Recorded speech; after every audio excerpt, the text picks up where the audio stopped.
तुझे देखा तो ये जाना सनम मेहंदी लगा के रखना डोली सजा के रखना।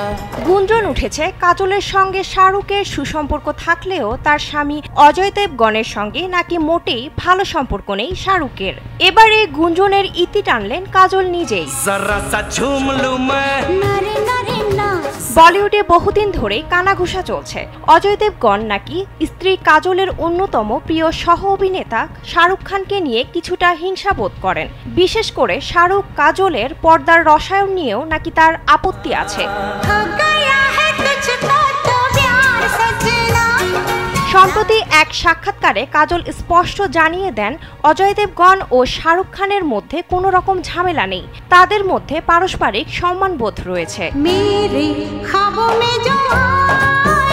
কাজল বলেন এগুলো শুধুই গুজব ছিল, সত্যি বলতে এমন কিছুই ঘটেনি। ওরা এমন নয় যে একসঙ্গে বসে বিয়ার খায়, কিন্তু আজ তারা একে অপরকে সত্যি সম্মান করে।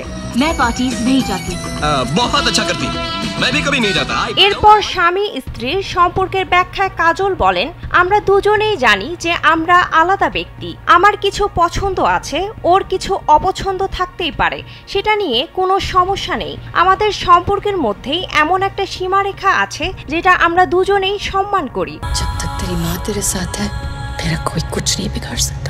27 জুন মুক্তি পেয়েছে কাজল অভিনীত মা সিনেমাটি। এছাড়াও এই অভিনেত্রীর মুক্তির অপেক্ষায় রয়েছে সরজমিন সিনেমা। সোমবার জিও হটস্টারে প্রকাশ পেয়েছে রাজনৈতিক সামরিক থ্রিলার ধাঁচে নির্মিত এই সিনেমার ফার্স্ট লুক টিজার। বিনোদন ডেস্ক, কালবেলা।